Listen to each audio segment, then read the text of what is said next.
Welcome to the Cookbook, where we invite guests on to share the ingredients of what has helped make them the successes that they are. All of it, the good, the not so good. You're not going to find anything half-baked here. And our kitchen gets messy sometimes. That's when the fun starts. So come on and join us.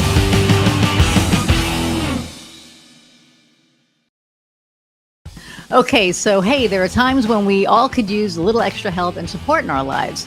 Whether there's something you're struggling with or just seeking connection with other people who understand what it's like to be in your situation, Inovia Behavioral Health can help.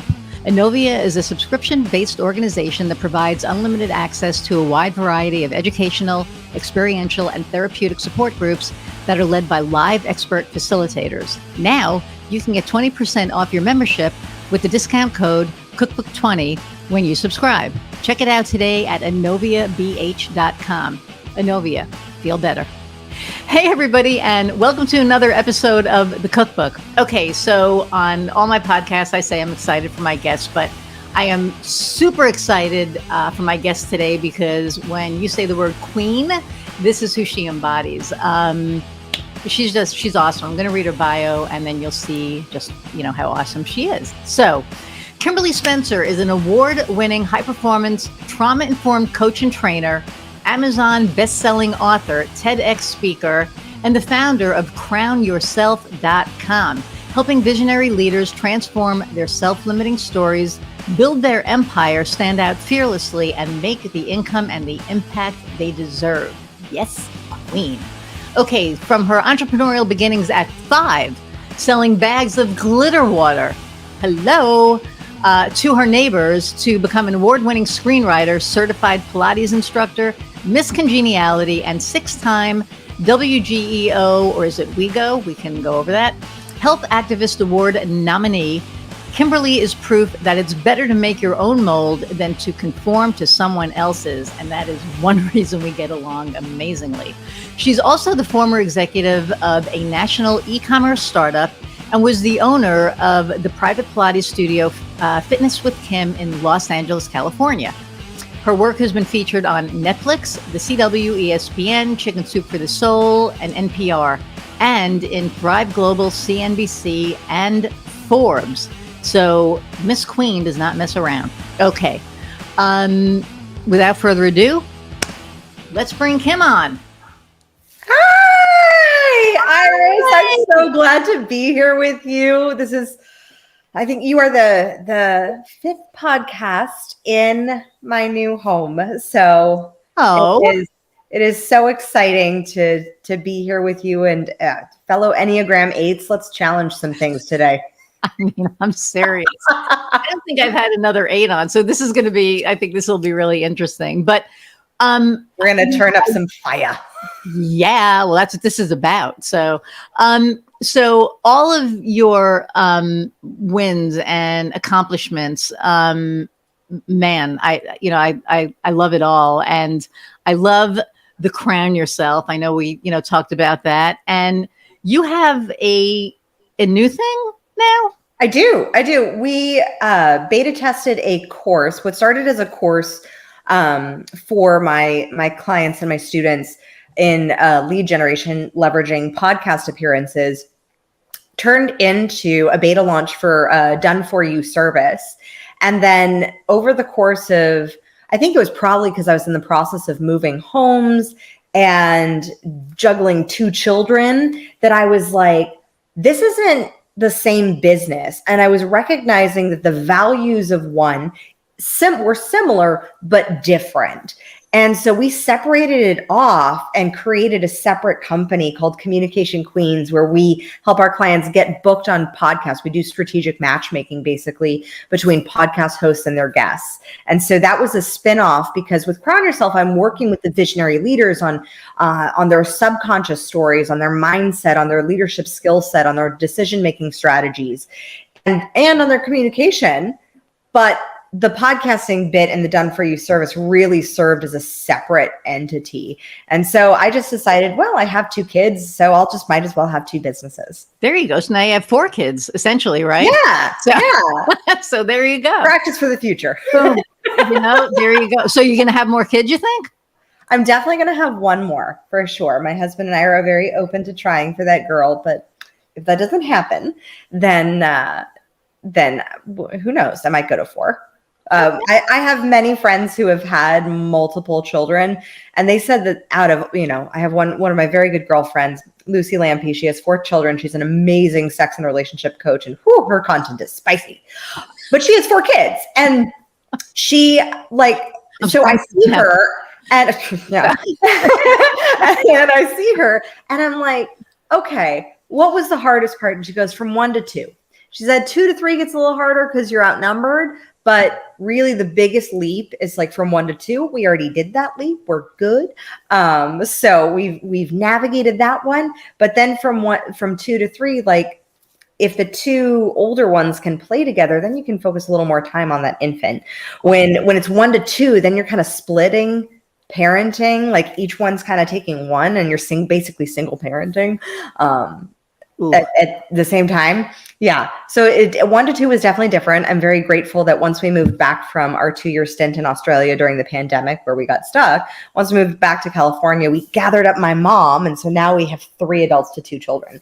And that is a ratio that I like. And I think it would benefit as well. 3 adults to 3 children, that could work too.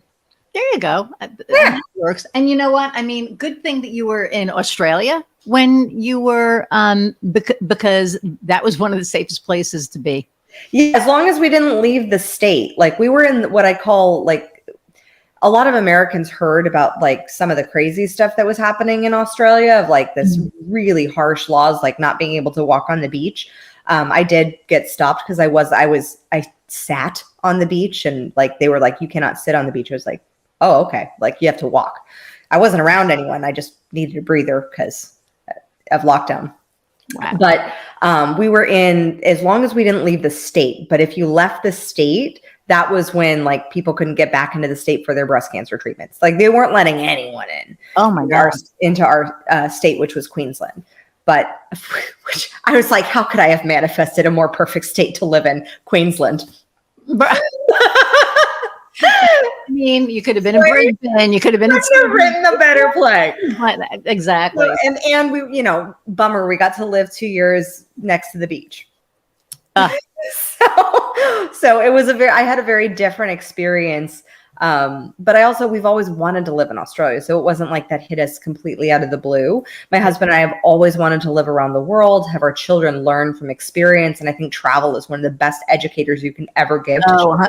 100%. Yeah, for cultural diversity and just diversity in general, because when you start traveling, you start to experience cultures in a different way. And especially if you live in a separate country. I mean, you would think that because Australian is also English speaking, that it would be pretty similar.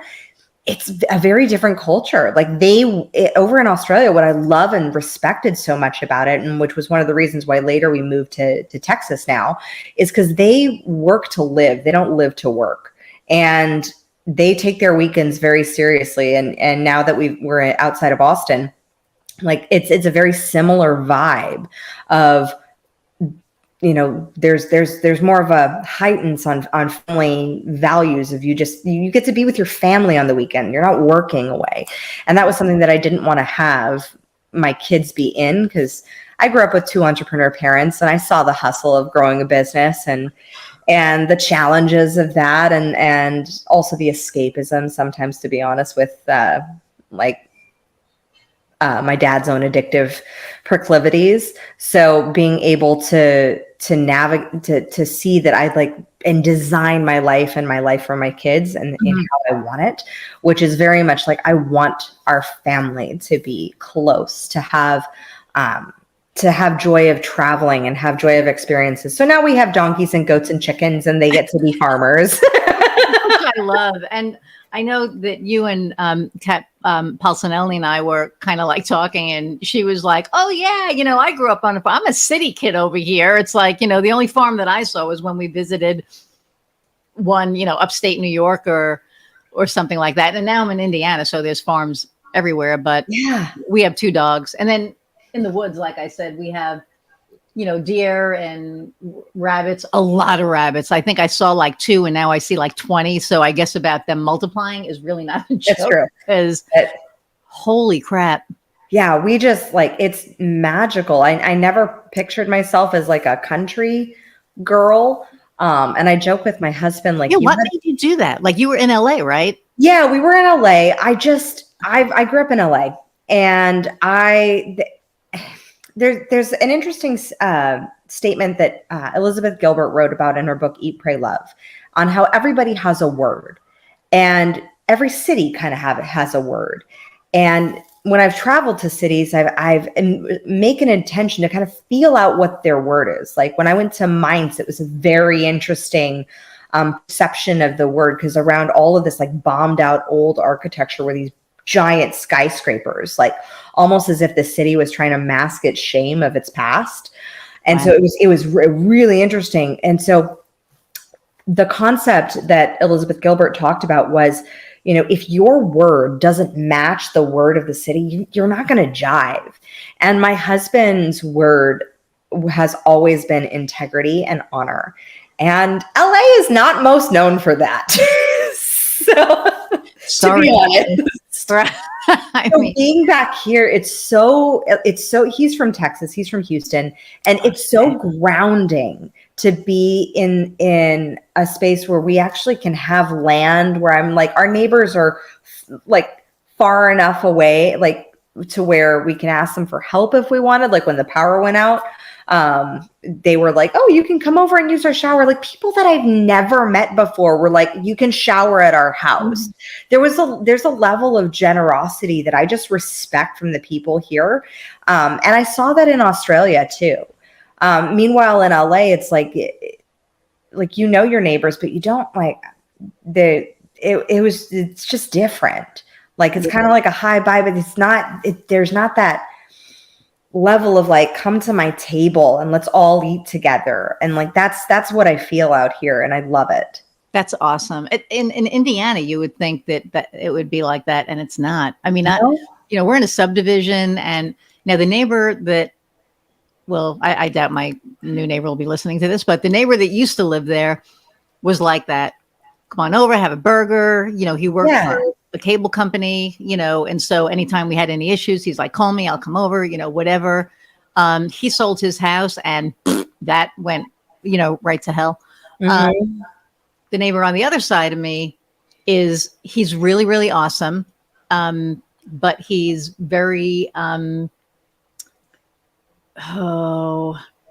very religious, and I don't mind the religious piece, but I do mind the, Dogmatic, judgmental.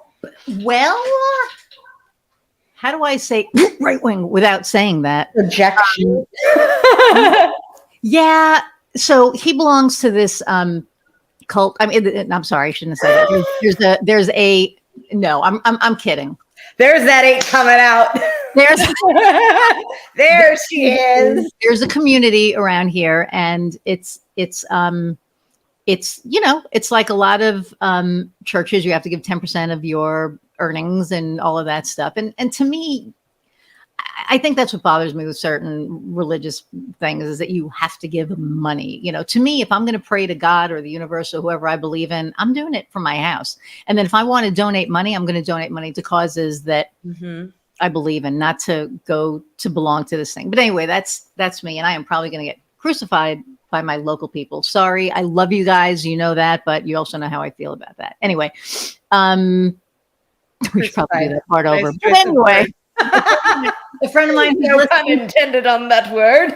My friend who is listening to this right now, and I guarantee you, she's sitting there going, "Oh, Iris, you did not just go there." Like I can hear it, and you know who I'm talking to. So anyway, so they're really, you know, they're nice and they're kind. And one thing that was really telling was with the whole, this is perfect, with the student loan forgiveness.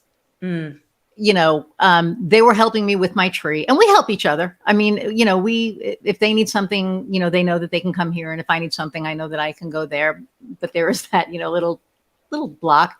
And he brought up the student loan thing, and how over at that place that shall not be mentioned, you know, they were like, you know, you should be, you know, is it fair that, you know, some people's loans are getting forgiven and your aren't? And I'm thinking, this is a church and they're teaching you to be jealous and envious of people as opposed to being happy for them. I said, you don't see anything wrong with that? And of course, my wife is looking at me like, shush. And I'm like, no, I mean, this is what bothers. And I told him, I said, do you not think that there's something wrong with that? That rather than them saying, hey, you should be happy that these people who have less than you are getting a break, they're telling you, you should really be pissed off that they're getting a break and you're not. And that's a church? Yeah. And he said, huh.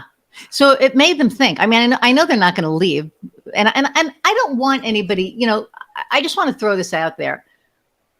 Everybody, this is a free country and you are free to believe whatever you want. You're free to believe in who or whatever you want. Just like, I'm free to be gay and love my wife without judgment, right?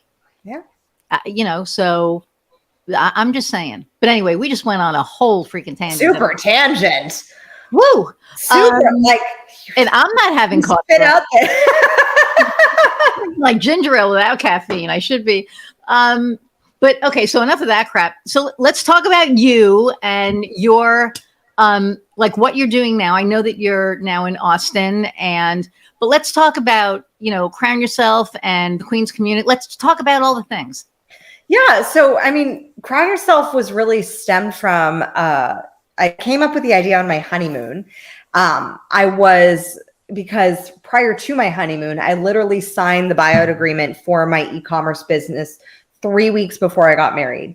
And in that time that I was supposed to, like the summer where, you're supposed to be trying out napkins and picking out your cake, I was dealing with lawyers who were sending not the nicest messages to me and, getting every belief system that I had, deep-seated fear that I'd kind of remedied in every other area of my life, in my body or in my relationships, kind of thrust in my face of I was too young, inexperienced, no college degree. What do I know about business? Even though I've grown, two multi-six-figure business. I had grown two multi-six-figure businesses to that point. But wow. What did I know? So there was this challenge that I signed the buyout agreement because I decided that, as one of the great lessons that my dad taught me, and it was one of the final lessons that he taught me before he passed 2 years ago, was protect your peace. And time is so precious. It is so precious. And if choosing to continue something at the expense of your misery, it ain't worth it. And so I took the buyout deal, did get a nice buyout sum.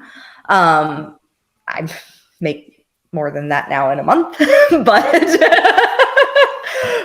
the ability to let that go was very liberating and terrifying, because suddenly in all my past accomplishments, whether it was writing my screenplay that, got picked up by Lionsgate, or whether it was putting myself out there as an actor when I was 16, 17, 18 years old in rooms filled with 30-year-olds, whether it was, starting a Pilates studio, whether it was, becoming the president of an e-commerce startup, all of those, I was always audacious with my career. I was always big on my ass. If I wanted something, I'd be like, can I just write that screenplay? That was literally how I got it. I was like, doesn't sound like you have a screenplay in mind. No, you don't? Okay, can I take a stab at it? When I wanted to become the president of the company and a partner, I was like, sounds like you might need a partner in this instead of just a consultant.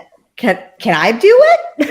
And I raised the investment capital and I got to be partner. And so I always was very audacious. But this was the first time that I'd ever had doubt thrust at me in the terms of my career. And suddenly I felt what so many people have felt before. I just had never felt it in my business, because I'd always been a hustler. I'd always been an achiever. Me succeeding was not really a question until it was. And then it really hit hard. So I was on my honeymoon. I was brainstorming with my husband, as you do, and probably had way too many Italian espressos. And I leaped off the couch and I said, "Crown yourself." And my husband's like, "What's that?" And I said, "That's the name of my company." And he said, "Great. What do you do?" And I said, "I don't know, something like Marie Forleo, something like maybe it's blogging and like kind of holistic of like relationships and marriage and business." I had no clue. I just had a name.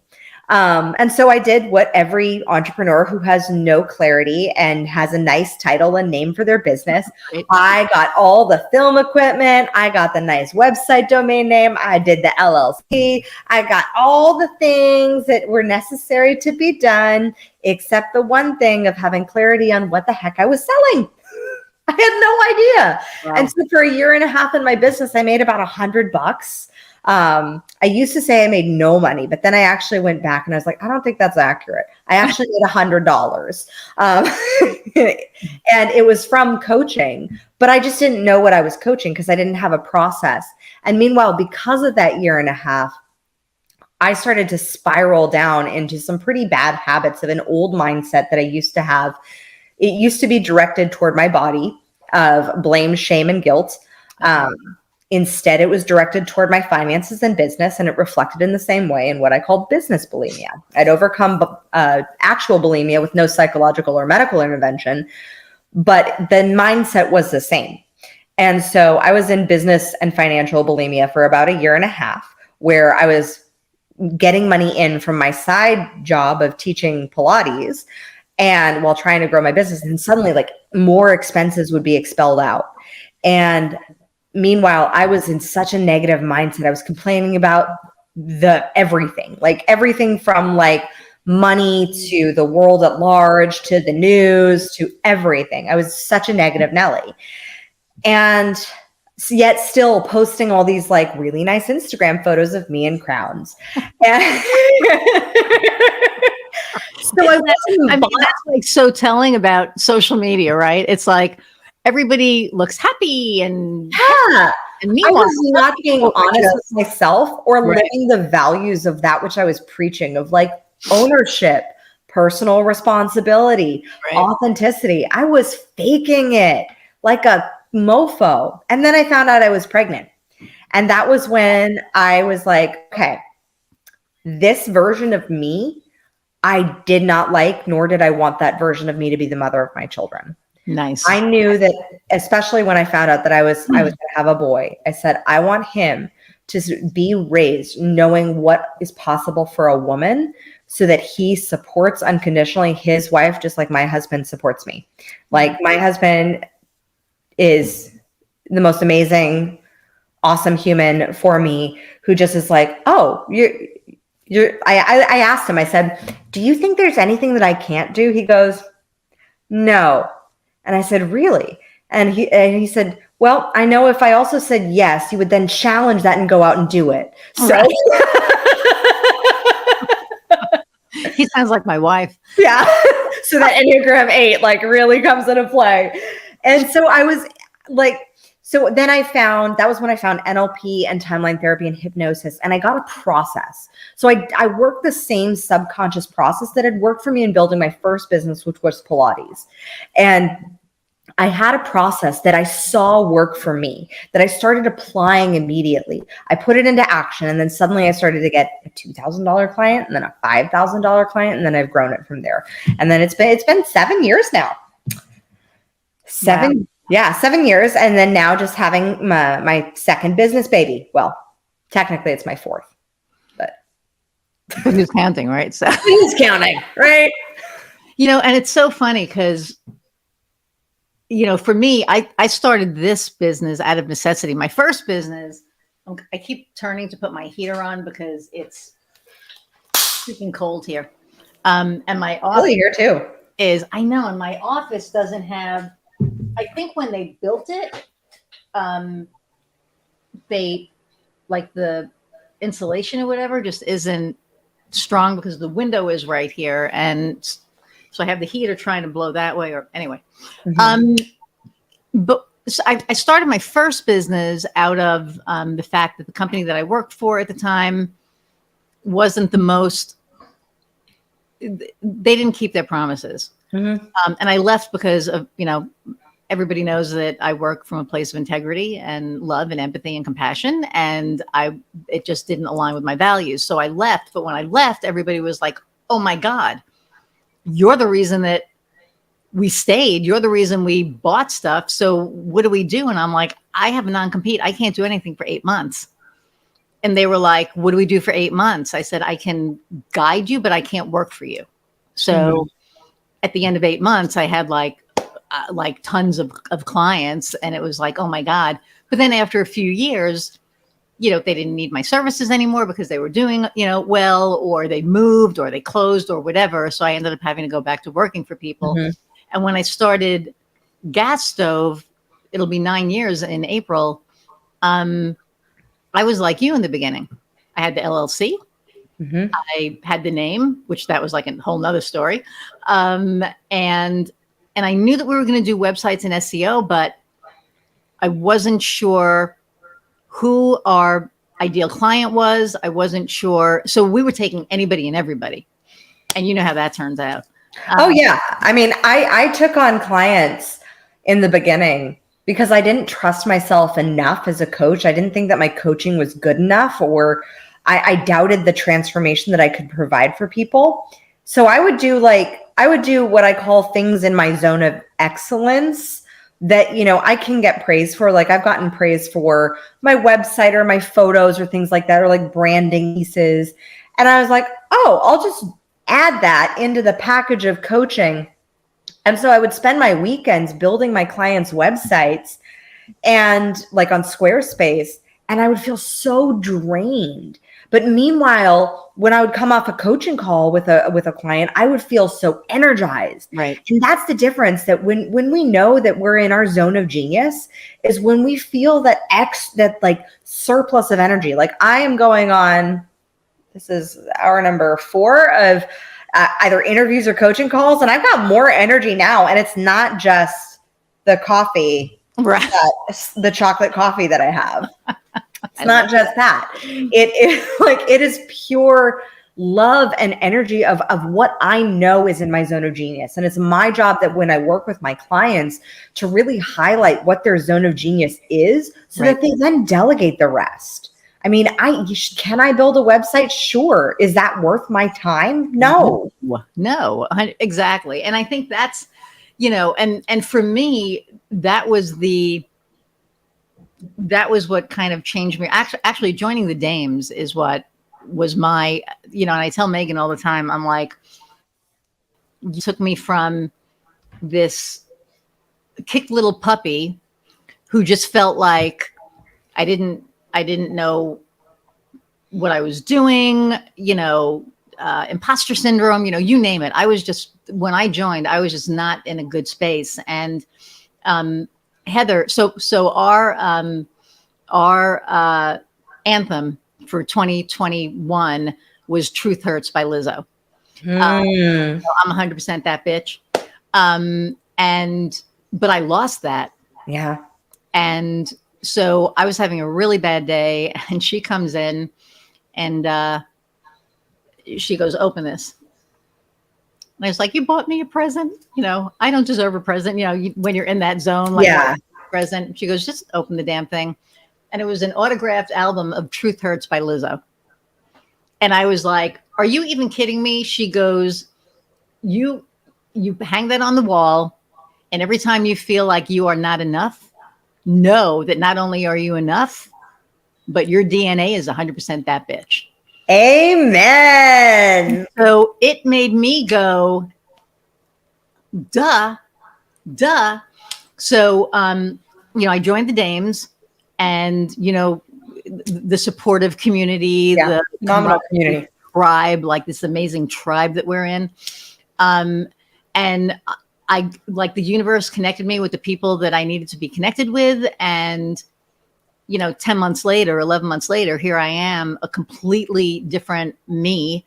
I'm me. You're actually you instead of like actually you. shrouded in the plagiarized programming of not enoughness. Yes, Like, thank you you. strip that away to show off your sparkle. Oh man. And Like, it is like a whole nother, just a whole different, like the podcast, yeah. started the podcast. This all started because of I had a health scare with COVID. I was hospitalized 3 months after I had it. And, I have this condition. And after a year, the doctor said, or a year and a half, he said, you're clear, everything is stable. You have to come back every year, but you're good. I hadn't realized that I was holding my breath for a year thinking I was going to die. So instead of having that, near death experience, right, that you Yeah. have, you're like, oh my God, blah, blah, blah. This was like a year later going, you're going to live. So it was like, I want to do all the things. So we started the podcast, not having any idea, was anybody going to listen to it? Oh, hi, Booby. Hey, Bubba's. Hi. That's how I felt last year. That's how I felt last year. Fortunately, this is a moment of like learned trust. Like, because when you have like, as a mom, like everything in me was like, run to that door. And then I'm like, no, I'm trusting my team. I have my mother and my husband. They are watching him. They are good. He may not like this right now, but it really is like, it's in those moments that your commitment to what it is that you decide that you're doing, because when it's the law of opposites, really. It's whenever you make a decision of like, you're going for a goal, it's as soon as you actually make that decision, the universe basically goes, you sure? Like, you sure? You sure? Like, Yep. let's see if we can make some things a little like, and it's not like because it doesn't love you. It's just like a loving parent who's like, you sure you really want to do that? Like, not to like make you question your choice, but just to say, are you actually ready for it? Like, are you actually ready to hold on to that level of commitment or that level of choice, or that, because there will be uncomfortable things. So like for me as a mom, like, not like, okay, I'm not going to run toward that. He's okay. He's safe. He's just disappointed that he couldn't open the door. Like, and that's like, that was a very good teaching moment. Well, there you go. And you learned. And my teaching moment is Doug. okay. Sorry. It without fail, Amazon delivers when I'm doing a podcast. Without fail. I think every single episode. I think the last 7 episodes, Kofi. He's in the background, but yeah, probably. But I think that's so true, because so when I decided to do the podcast, I didn't know if anybody would listen to it. I didn't know who my audience was. I knew I wanted to do it on entrepreneurship, because I felt that, there, I have an area of expertise in that. And I knew that I surrounded myself with entrepreneurs. So I figured that it would be, a really good platform, but I wasn't sure what it was going to be. And it's evolved into this, it has a life of its own now. Like, I sit here and I host it, and whatever happens, who the hell knows? Because I have had my psychic on, who used to be a COO of an international company, and he decided to leave his job and pursue his psychic career. I've had Kat on, who, we started talking about, her abuse. So I'll have to put a trigger warning on that, I'm sure. But, it started out as,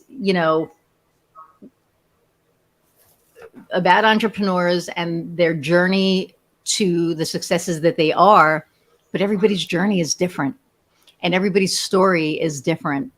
And it's amazing. It's just amazing what this has turned out to. And I just looked and I hit like 1,000 something downloads, which I had no idea. I looked at my congratulations.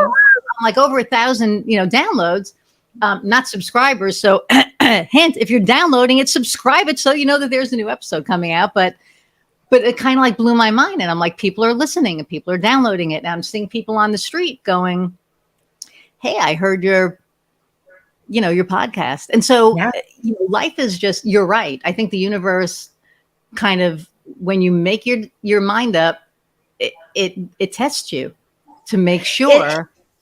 And it's not in a way of like, it's not in negative. a way of, it's not in a negative way, because a lot of people have a negative connotation with testing. It's basically like, I like to think of it like this. It's an initiation, right? Like, so we have in our ancestral past, we would have initiations, rites of passage. Like in ancient cultures, you would have to go on a journey by yourself into the woods or to hunt your first beast. Like, so there were forms of initiation, and something that has gotten lost in our society.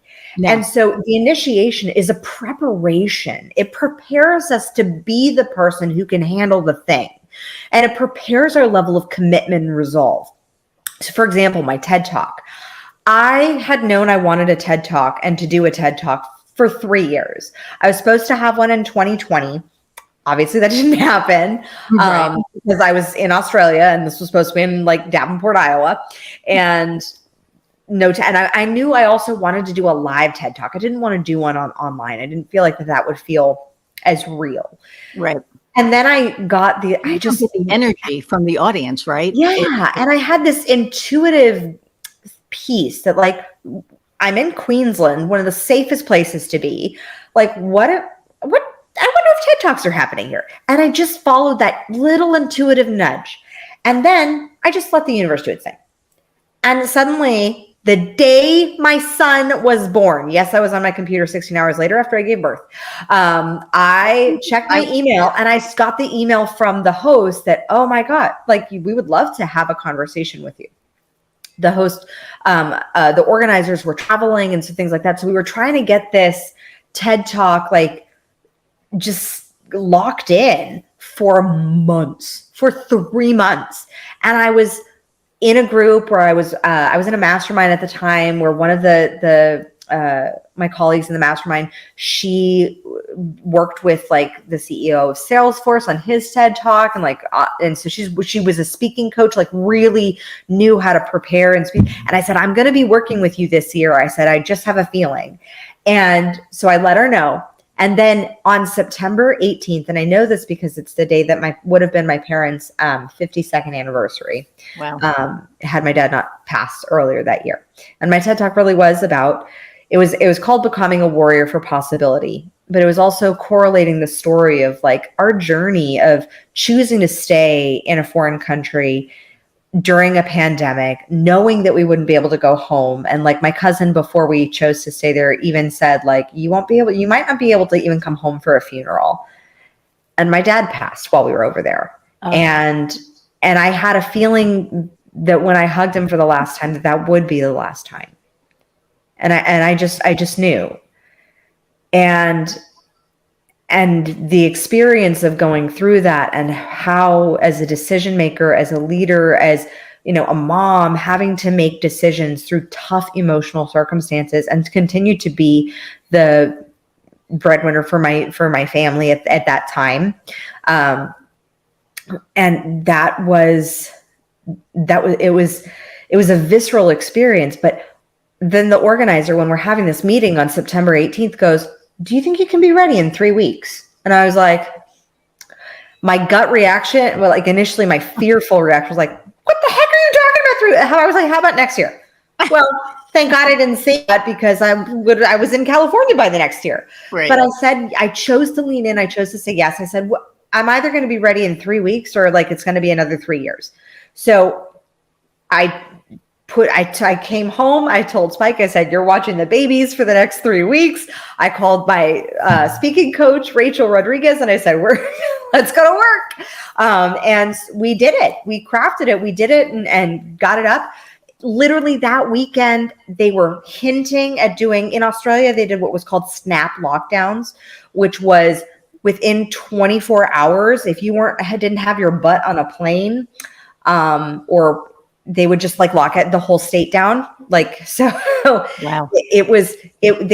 One time it was like 16 hours notice of like the whole state was going to be locked down. So that weekend they were hinting at possibly needing to have another one because the cases were above 9. And I was like, and I just held the faith. I said, no, they're not doing this. They're not wrecking this for me for 9 cases. and I just had this gut feeling. I just held the faith and kept holding the faith. And then it happened. But it required me to become more decisive. I was literally living what my TED Talk was talking about making hard decisions, about leaning into faith, about choosing even in the uncomfortable moments to share and to open up. It was the first time I'd spoken publicly and alluded to the abuse that I had experienced as a child from my father. And but I knew that was also his request. Like he had told me back in 2018, he's like, you're braver than I am. I want you to go and help the 1 in 4 girls and the 1 in 6 boys who have been sexually abused. Wow. And I want you to share about it. Cause he was too. It was a generational pattern. Well, yeah. And so it was and so I was literally living those emotional choices and having to make that decision and then going through the emotions of like, oh shit, now I made this decision and now all these feelings are coming up. And then who does that create me to be? And so to go into the topic of initiation is like in initiation, you are literally resurrecting yourself anew. You are literally dying to proverbially, metaphorically, dying to the old you of how you have been. Who I was when I first started my company, the doubting, imposter syndrome ridden, the blamey. My gosh, I was blamey. I blamed everyone and their mother for my problems. Right. Instead of like, I had no agency, no personal ownership, such a victim role. And who I was, that's not who I am anymore. Now I'm like, I see a problem, like, okay, how did I create this? Is this why we're Enneagram 8s? I mean, because same. Yeah. A lot of it is just the same. And you say that, he was abused and you were abused. I was abused. Mm-hmm. Why aren't we abusers? Like what? And I always wonder about this because, my grandfather, molested me for a year when I was 7 years old or whatever. Yeah. And he had tried it on my mother and he tried it on my, aunt and whatever. And, but how did it stop with us? Like, I always wonder that because all you hear is, well, it's generational. He was abused and then he became an abuser, or she was abused and she became an abuser, but we didn't. I think it's because, for me, both my husband and I made a very clear and conscious decision that never again. Like this, we literally said, like his experience is very different. He came from like real, just scarcity and poverty and negativity. And we just decided like, we are the generational breakers. We are literally reprogramming the DNA and the generational trauma for everyone for the next generation. Like it's like there comes a point in anybody's life, in anybody's circumstances, where you look at your past and it's like that metaphor of the father who was in jail, and he had 2 sons, and both of the sons were being interviewed because his father did like horrific crimes and things. And one of the sons was a very successful CEO. And they said, well, why are you successful? He goes, because of my father. And then they interviewed his brother, who was also in jail and followed a very similar path. I said, so why are you here? He said, because of my father. And so it all comes down to the story in which we say, the story in which we tell ourselves. Like for me, I said, I'm the breaking generational curses. I am breaking this generational pattern. This ends with me. This is done. And I think it comes in anybody's life where you have to make a stand. It sounds to me like I think this is why us Enneagram 8s are born into this world. Where we challenge. Yeah. We challenge that which is the standard or the norm or the pattern. And we're like, no, that's not okay. Right. We take that stand and we say, that's not okay. The buck stops with me. Yeah. Yeah. And it's, I don't have kids. I have pets. I mean, they're my kids. But look at the ripple effect that you're having for your clients and for the, everyone who's listening to this podcast. I mean, the amount of people who have experienced sexual abuse and who do not even feel available or have the permission or have given themselves the permission to say so, like, you have just inspired so many people of like, that's a possible, like the buck can stop with you. Right. And that's a powerful stance to take. And that's why I think this is so important, because, I never know who's listening and the value that they're getting from this. And I know that every single guest that I have had on here has brought some, grain of value, something. Kofi and I did our 25 episode, like our review. So we did an interview, I think last week, or the week before, I don't know when it was, but it was just he and I looking at all the episodes that we did and what did we glean from each episode, and how each guest, how it's evolved to what it's evolved to, but how each guest has brought something amazing, to this and to the people listening. And so, like, when you said you were going to be on, I was like, yes, like, I was like so excited because, we connected and then we connected again, and it was just like, this is a no-brainer. But I just find that this was created for a reason. I believe there are no accidents and things don't happen without purpose. And whatever, nudge I had to do this thing, originally I wanted Kofi to do it with me, because I didn't want to do it alone. I was like, come on, we need to do this podcast. And he was like, nope. And you people have heard this like 20 times already, nope. And I was like, I don't want to do this alone. Like, I was literally whining, like, please, I don't want to do this alone. And he goes, nope, you're going to do it. And you're going to do it. And I'm going to produce it. And I was like, you choose your battles. We've been working together almost 20 years. Yeah. It was like, okay, fine. And it's worked out great. And for me, the best part about this is that when I get to interview people and learn all the things, I grow. I grow from every freaking podcast that I have had. I walk away with a nugget that I use in my life. And I really hope that, you all out there do that too. So, okay. So I'm not going to ask what made you decide to become an entrepreneur, because that's pretty obvious. But what I will ask, I've been doing it since I was 5. Like, I couldn't not. I am certifiably unemployable. I really believe, like, my last boss, literally, because I started working for her right after I was bought out, because I didn't believe in my own studio enough, which I'd been running for the past 5 years, by the way, like, to produce enough income for my husband and I. So I took a second job teaching Pilates at a chiropractic office. Ooh. And I was working for her. And then I also looked at her marketing and I looked at her social media. And because I'd done that in my company, I was like, oh, we could tweak this. And I was like, okay, I'll do a consulting fee for this.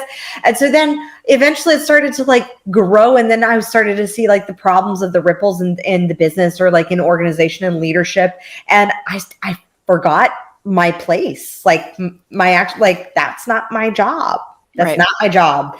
And the problem was when I told her I was leaving. Well, not the problem. The funny part was when I told her I was leaving, and she was like trying to replace me as a Pilates instructor. And she said, oh, I have this one who's very much like you. She's like super ambitious. She does social media. She has like her own little side consulting business. She's a and then she goes, and then I have this other one. And I said, which one are you going to go with? And she said, the other one was just a Pilates instructor. She just loved Pilates. She goes, the second one. And I said, curious, why? She goes, because there can only be one head bitch in charge. And I was like, you're right. 100%, because there was no way she was going to, I love that. So there are people listening to this that are thinking about becoming entrepreneurs, or they just got fired or whatever. And they, there's like this opportunity in front of them. What advice do you have for people who are thinking about becoming an entrepreneur or who are in a mode of necessity where they have to do something themselves? If you are in a mode of necessity, I find that that's not always, like, it can for some people, but I've found the percentage to actually be more small in my 7 years of coaching leaders. Is the mode of necessity is not necessarily the best place to start a business, because you can come at sales from a point of desperation. Mm-hmm. And it has that sort of like ick, just kind of like that mode of necessity. If you feel like you have to be in a relationship, like in order to, be happy, Right. Suddenly it's like, oh shit, like it's not a sexy selling place to be. I very rarely see it work. I've seen it work in 7 years. I've seen it work with 2 clients, that strategy.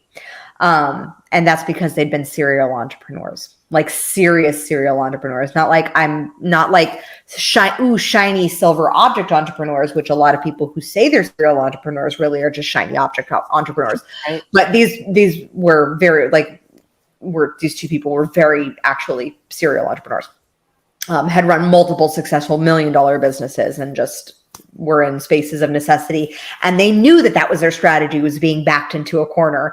And I said, well, then, embrace the strategy. If it's working for you, we don't need to recreate the reel. Like, know that you're backing yourself into a corner. Oh, are you at the wall yet? Okay. Now you know exactly what's going to happen. So you're recreating that thing. So if you're starting in that mode of necessity, get a bridge job, get something that can just pay your bills, so that you can have the time to be creative, so that you can have the time to build that which you are needing to create. Get a bridge job or a sugar daddy, either one.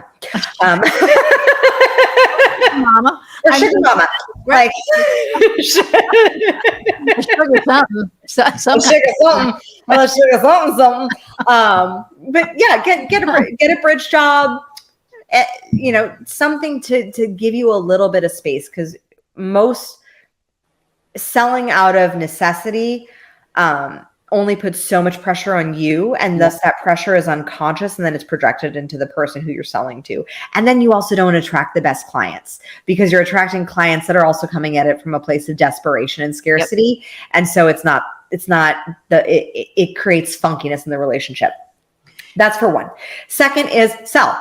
Like, once you got some form of like financial safety, just something where you feel secure. We got to hit Maslow's hierarchy of needs, like some form of financial safety to some degree, whether it's, you have a little bit of money saved up, or you have some good credit, or you have some, a bridge job, or you have an inheritance or sugar mama. Like, just once you have that, then sell, figure out. And if you don't know what to sell, then sell somebody else's products or programs. Like for me, I offer affiliate programs, especially for podcasters who are starting out, because I know they're struggling to get sponsors.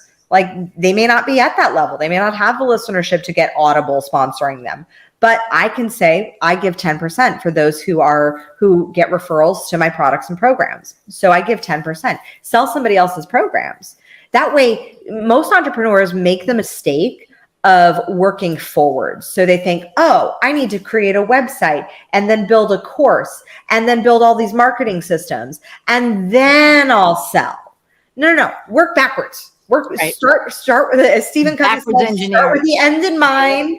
You want income. The only thing that you need to have a legitimate business is income. That's it. You need your products or services or somebody else's products and services who you're selling to make cash. That's it. Right. So if you're thinking of like, what are those things that you really believe in? What are the things you want to sell? What are the things maybe you want to create, but maybe you may have a little bit of imposter syndrome about what's possible to be created. Maybe you don't know how to offer your consulting services. Maybe you don't, but you do know how to sell somebody else's marketing program. Maybe you don't know how to, coach somebody so that they receive transformation, but you went through this one coaching program and you're like, that really worked for me. I can go sell that, make my 10 to 20%.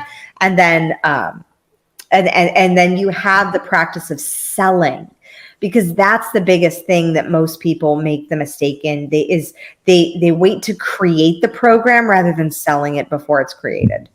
Or you can, if you already know or you have clarity about the program or the book or the thing that you want to create, pre-sell it. but sell before, so you market test the idea. Right. That's great advice. And we actually got our first sponsor. And it was just like this fluke, but they're called Innovia Behavioral Health, and I'm going to start doing like little commercials for them. I have to work out a little script. Amazing. Banner on my website, but they're a wellness community, or they're a bunch of wellness communities. And it's awesome. And it's perfect for my audience, because my audience is, all about, self-help and self-awareness, and, some are impacted by trauma, and they have all of these groups. And it's been, so that was just like a trip and a half. Amazing. Congratulations, Iris. That's awesome. Thanks. And yeah, it was just so weird the way that it happened. And I was talking to my psychic, and he said March and April, hold on to your ass. And I said, I'm already feeling that. I know, right? And he goes, by July you're going to explode. He goes, but it's starting in March and April. And I was like, what? My podcast, my business? He goes, yes. And I was like, yes. Okay, bring it. Bring it. Yeah. Like, I am, more than ready. Yeah. So now for a seasoned entrepreneur, what is an obstacle that you have gone through and made it through the other side? Like, you were kind of like, whew, because, as seasoned entrepreneurs, where they're going through so many things. And we go through a lot of the same things, I think. So what's an obstacle that you overcame that you can kind of speak to? Cash flow. Once you know how to make income, cash flow and profit. And that's where Mike Malkowitz's book, Profit First, came in handy. I had this book on my radar since 2018. And it was in 2020 when suddenly we're in another country and we've gone down to an income of one, because my husband's industry, he's a voice actor, and his industry was completely shut down.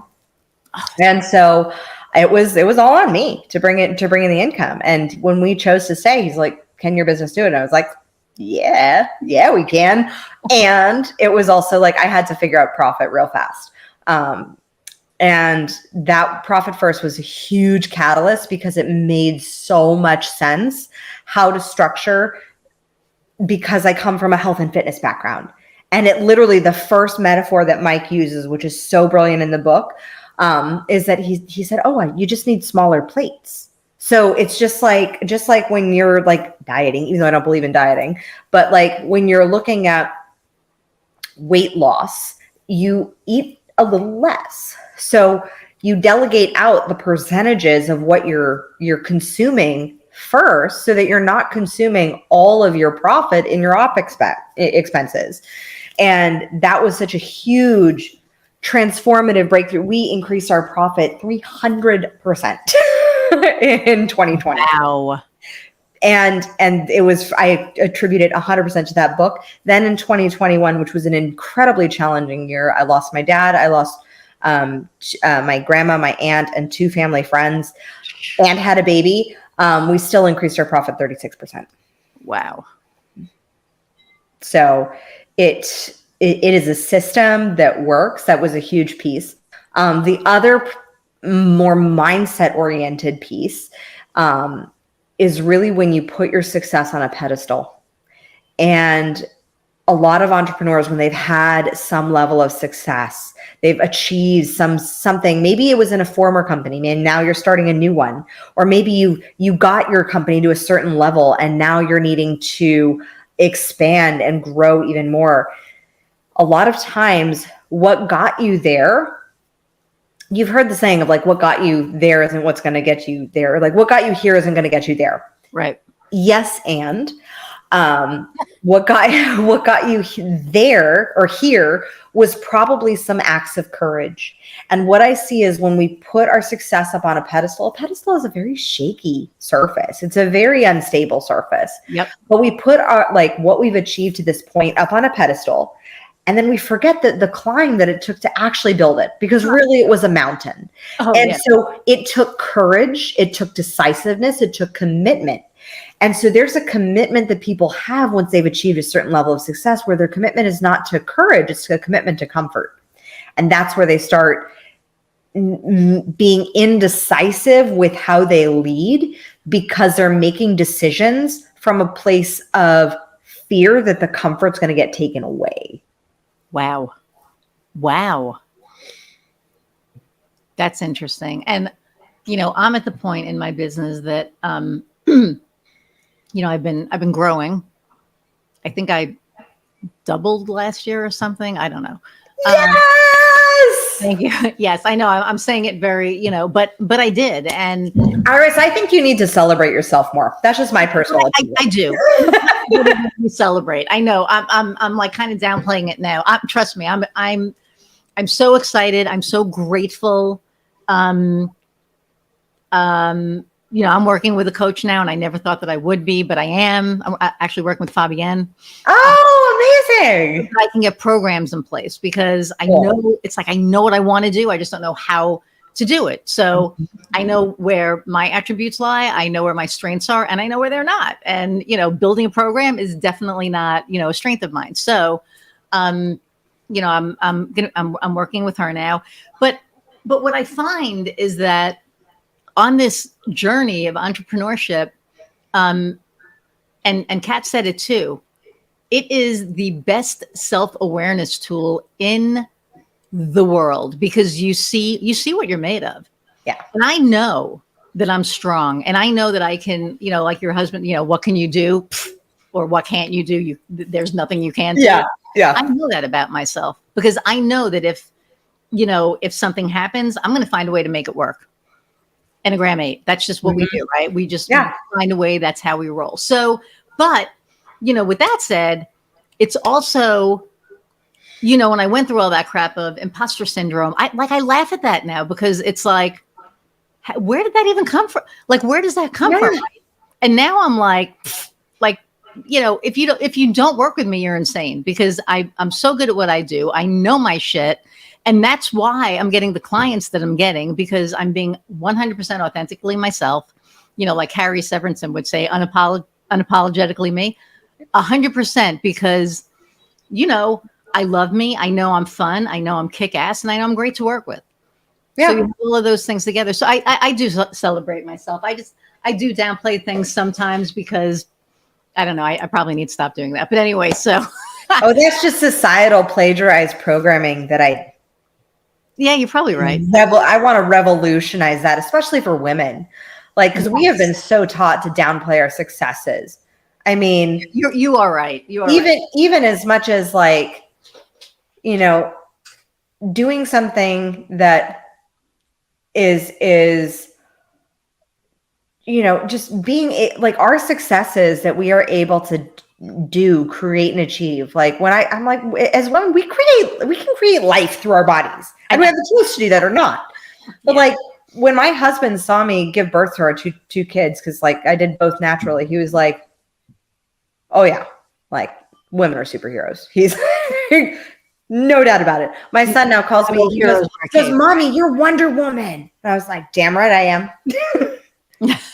And that's what I like. That's the belief that I want to instill in my children, especially in my boys, to be able to have them celebrate themselves, because I do want them to celebrate their own accomplishments, but celebrate the work of others. Like, when I go into my office to work, my kids go, yay, mama. Like, just to celebrate the fact that I have the choice to be able to do this. Right. And so being able to, like one of my clients, one of the first clients I worked with, she said, one of the greatest things you taught me was to celebrate myself. Like, she now had so much more courage, so much more excitement, so much more passion for life, because she actually, our negativity bias is so strong in our subconscious mind. It's literally biologically ingrained. So we have to counter biology with, and that's not just women, that's everybody. Right. But our negativity bias is so ingrained, it's biological. So we have to counter biology with actually celebrating ourselves and that's the thing with our egos is our egos. I love to swing from like, you're not enough, you're imposter, to like, I'm hot shit, I'm amazing. Right. And like, nobody can top me. To where it's this giant pendulum swing that's like so bipolar, versus when we're like really own our accomplishments. It's in my perception that a queen owns her accomplishments, owns her successes. Like, damn, I did get in Forbes. Damn, like I did do a TED Talk. And yeah, I had some struggles with an eating disorder when I was younger. Yeah, sometimes I get distracted, and this move to Austin has got everything in boxes, and my Virgo self is just like, it's not all organized. It's not all put away. So yes, and it's both. It's not an either or. And when we can eliminate the belief that things are like an either or, either I can celebrate myself or I cannot, like that's when we have true liberation. Wow.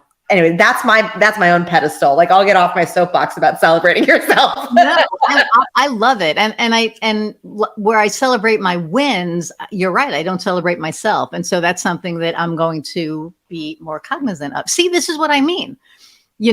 Like that wouldn't have been on my radar. Now we're talking, and now it's like, oh, damn, you need to celebrate you. So watch out, hubris. No, I'm kidding. But yes. Well, that's the ego pride thing. Like, that's pride wants to be like, oh, you're hot shit. But actually it is counter to pride, because when you celebrate yourself with the humility that you also are human. Yes. Like, you were able to do something extraordinary. You have over 1,000 downloads on your podcast. Like, you were able to get your first sponsor with less than 10,000 downloads. Like, that's incredible. I don't know if you'd like having a podcast guesting agency. That's incredible. Like, because so many podcasts wait until like they have like 10,000 to 100,000 downloads before they even get a sponsorship opportunity. And you just like nailed it. Done. 26 episodes. 26 episodes and a sponsor. Like, that's the title of a book right there. Or at least a blog post. But talk about that. I mean, the power of that, of being able to have that humility mixed with, a human amount of hubris for the divine that is you, that was able to channel the amazingness of your own gifts that were given to you, that you were created to put this out into the world to do. Yeah.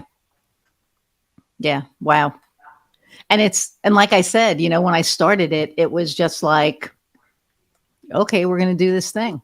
But I will say, and I'm owning this, like Jennifer Urezia would be like, own this shit. So I'm going to own it. And I'm owning it because I've always known my entire life that I've been meant for something great. Mm-hmm.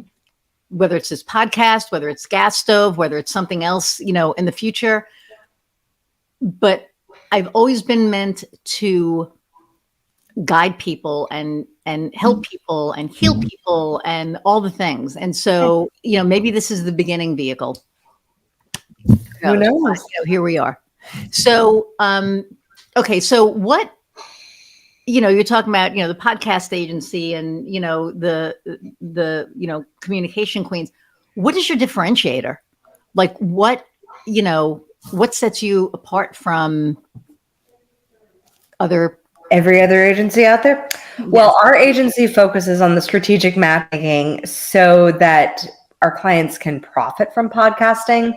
We're not about just getting our clients onto a whole bunch of podcasts just to get them books on podcasts. I recently posted that guest podcasting can be the greatest ego circle jerk available, because if you're just going on podcasts to build brand awareness is BS without sales. Like, what is brand awareness? Right. But if you're actually generating sales, if you're actually able to leverage that relationship, and I like to think about it like this. Like, this is right now, you and me are devoting an hour and a half of our time together. Like, that's a significant amount of time. Yeah.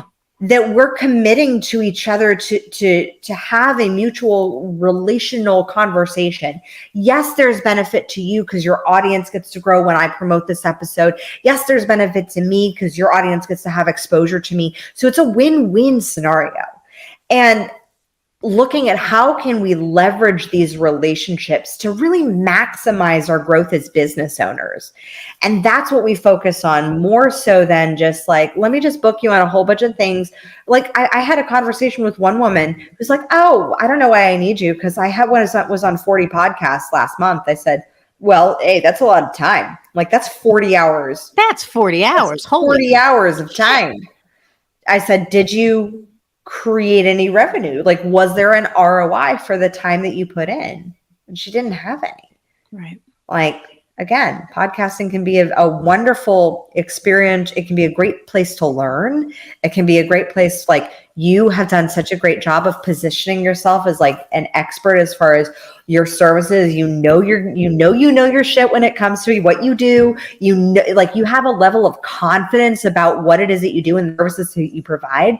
And it's incredibly appealing. Like and so that's one way that the podcast conversation, when you're showing up for people who you have on your podcast and they are like, oh my gosh, Iris is phenomenal. She just has this epic confidence about what she does. Her whole production process, because I know you also do podcast production as a part of your services. Her whole production from start to finish was like, I felt very invited. I felt very like supported. I felt very seen. It looked very professional. Like, I could hire her to do my podcast. Like that. Hear that, everybody? Do you hear that? No, go ahead. You're demonstrating, you're showing rather than telling. Yes. It's the same with guesting. Like for me as a coach, I've like the 170,000 in new business that I've done from podcasting has come from me promoting my service as a coach, but from me demonstrating the processes that I teach, like demonstrating a leadership mindset, demonstrating how to make decisions, demonstrating my own challenges, and also being vulnerable. Right. Because if we're running into the customers who like, I think I know it all. Right. I think I know how to do everything. Those are I've got my shit together and nothing stinks. And you have the courage to come onto a podcast and be vulnerable and share about your experiences and share about your successes and your losses and your failures and the challenges. And when you have the courage to do both, it actually unlocks in your audience and in our conversation, the ability to have that empathy. Like we were able to connect because both of us experienced being molested as a child. Like that's a deeper level of connection than you would just have like, I'm going to go on a podcast and promote my shit. And like, let me give you my tips and tricks and strategies and tell you about how amazing I am. Like I just got off a call with a client today who I was coaching through how to really leverage her story because she was brilliant, PhD. She had the tips, the tricks, the strategies, the like everything. Like I was like, yeah. And they're all valid. And they would fall on deaf ears because there's no emotion attached. Right. Our subconscious mind speaks in emotion. Yeah. If we're not connecting emotionally and intimately, then there's no resonance. Like there's no resonance to the tips and tricks. And we're like, oh, that sounds like good information. Yeah, there's lots of good information out there. It's called Google. Right. So how do you differentiate yourself as a speaker? And that's what I work with my clients on. And that's what we look at as far as communication queens when we're booking our clients for podcasts. Is like, how do we position you? Yes, to build your brand awareness. Yes, so you'll get more exposure, but also so that you're going to be having conversations with the right people. So you're going to be having conversations that you're going to be able to take back to your boardroom or to your team and say, you know what, from this conversation, I got an idea of we need to do this in our marketing because Iris told me about this, and this, and she was highlighting her brilliance. And I also think that, if we can find it in the budget, let's get some work with Iris. Like that ability to have that reciprocity. And I mean, for us, we founded our agency on a foundation of reciprocity and generosity. And that's really, it's a law of abundance on steroids. And karma just ripples forth when you approach your business from that standpoint. Like I always guarantee 30 podcast interviews with my clients who join me for 6 months. But what they get from our strategies is they can get 10, 40, 50 depending upon the how they leverage the strategies that I teach, which are based in referrals and giving a referral. Like you and I know Kat came on to your show, and Kat was a client of mine. So which we were talking. So when we had our, wine, which you're going to join us in our wine and Zoom, she had said, how awesome you were. And, that she was a client, and, that you were the first person that she worked with. And she was like, I'm just going to do this, and, blah, blah, blah. And then we were talking about hanging out, and she said, I kind of feel like I'm crossing a line. And I said, no, and I'm not, so I'm just going to invite her. And she actually, I didn't tell her I was going to invite you. I was just like, you're not crossing a line. So I took it upon myself, as we do. And I said, hey, let's hang. Yeah. Duh. And that's the thing about the hierarchy of like coaching that I so disagree with. It's like, I literally just purchased from one of my clients, like she worked with me on her business, but she's a naturopathic doctor and she sells these amazing detox foot baths. And I was like, my joints could use a detox. I want to have one of those in my new house. Wow. And so I bought her product, and I had been a client of hers far longer than she was a client of mine. But that's what I want. That's what I truly believe is as the new paradigm for entrepreneurship. And for really crowning yourself as an entrepreneur, it's not a hierarchy. It's not putting someone else on a pedestal. It's not putting someone and saying, oh, this person is my coach. This person's my mentor. They have flaws and they fart. And you're human. And they're human. Yep. And 100%. They sometimes put their shirts on or the pants on inside out or backwards. Like, I mean, I was wearing. Have you worn two different black shoes to a meeting? That was awesome. There's a level of humanity and relatability, and it's what I call the Anne Hathaway, Jennifer Lawrence paradigm. Ooh, because if you remember from 2013, when Jennifer Lawrence kind of first came on the scene, she was like flipping off the paparazzi and like was talking about how she had McDonald's before she went to the Oscars, and Anne Hathaway, they both were going for Oscars. They both won Oscars that year. The press eviscerated Anne Hathaway. Like they ripped her a new one. They were just so brutally mean to her. And she looked like she was doing everything right. And she was always very prim, always put together, very, very old Hollywood sort of like, I say the right things. And the more she said the right things, the more the press. Jennifer Lawrence was like flipping off the cameras and we're like, oh, we love her. And it's because our subconscious minds do not trust somebody who's perfect. Wow. They just won't. And so you can still be a mentor to somebody and be a friend. Right. And also hold your boundaries when it comes to like, this is a coaching service, or this is crossing the line into my services. Right.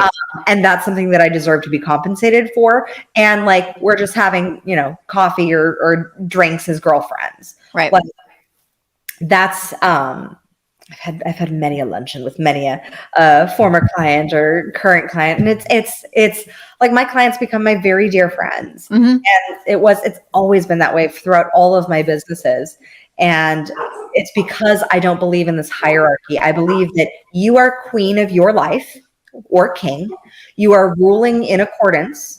You serve your people and the community of which you serve. That does not mean you are looking down on them, denigrating them, or dismissing them as being lower than you. Right. You see them and the light that they are shining as the possibility of the queen or king that they could become or that they already are.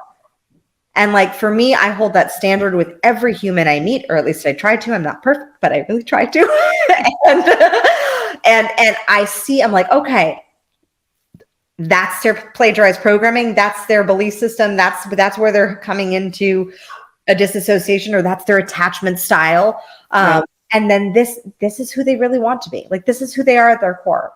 This is where they're shrouding their light rather than, and I always tell my clients, like, I don't help you become who you're supposed to be. You already are that. Right. I unlock it inside of you and help you remember who you are. Like, and as my husband lovingly has the permission to say to me on a regular basis. I remember it was very visceral the first time I spoke at the LA Convention Center. I was speaking there and I was super nervous. And I was, going on stage with like the creator of Batman and the like a 2-time Emmy Award winning producer. And then there I am. I'm like, oh, I felt so like, oh my gosh. And Spike goes to me, he goes, "Are you the motherfucking queen bitch or not?" And I was like, because I told him he had permission to say that to me. Right. And I said, when I'm doubting myself, when I'm in a space of, not good enough or, believing all those little lies, you say that to me. And it was something that my mentor taught to me, who is my mentor from Australia. She taught years ago, and I read it in a blog. And it said, she said, "Are you being the motherfucking queen bitch?" And I was like, no, I'm not in this moment, actually. Right. And I need to own that. And that's what I believe in Crown Yourself, is that Crown Yourself, every ruler, every leader of it, like every monarch has been groomed from the moment they're born, that they are destined for something great. And yet us who have a feeling inside of us that like, we believe we're made for something greater. We believe we're made for a bigger purpose. We're told by society, that's not realistic. Or, oh, that's so cute. You'll, wait until you get older. There's all these jaded, skeptical, bullshit beliefs. And then we don't surround ourselves like a queen, a monarch is surrounded by a community who's like, oh, no, you're leading. Like, you're going to be leading. We're grooming you to reign. We're grooming you to lead an entire country and their economy and be the leader and the face of the currency and all the things. Yep. So are you surrounding yourself with a community that lifts you up? That's why I love the community of the Dames. Like, are you surrounding yourself with a community that chooses to see you in your light, reigning as sovereign of your life, and challenges you when you are having those like human emotions of doubt? Right. Because when we can see each other in our highest magnificence and choose to then see that's a reflection of how we're seeing ourselves. When we're seeing others as their dreams are not realistic, that's only a reflection of our own belief system. Right. No, you're 100% correct. You're 100% correct. So, so first off, I want to say thank you for taking, this is like the longest podcast we've had, because they're usually like an hour and a little bit, but this is amazing. And what I love about this is people, they listen to this when they're driving. They listen to this when they're, cooking or whatever they're doing, right? Some people are working out, which I said is great because then I feel like I'm getting my exercise in. But, they feel like they're listening to a conversation between two friends. And that's what I love about, this. And it really is, right? I mean, we're friends, we're having a conversation. And it's not small talk, which is just brutal for me. Oh my God. Small talk. I hate small talk. Okay. So the last question that I ask all my guests is, what lights your fire?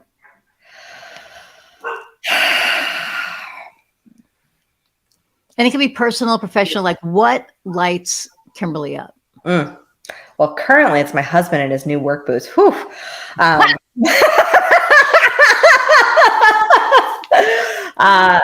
good. And really it's here comes baby number 3. And baby number 3. And there it is. You know how it happened. It's the work boots. But it's a sense of ultimately it's a sense of alignment.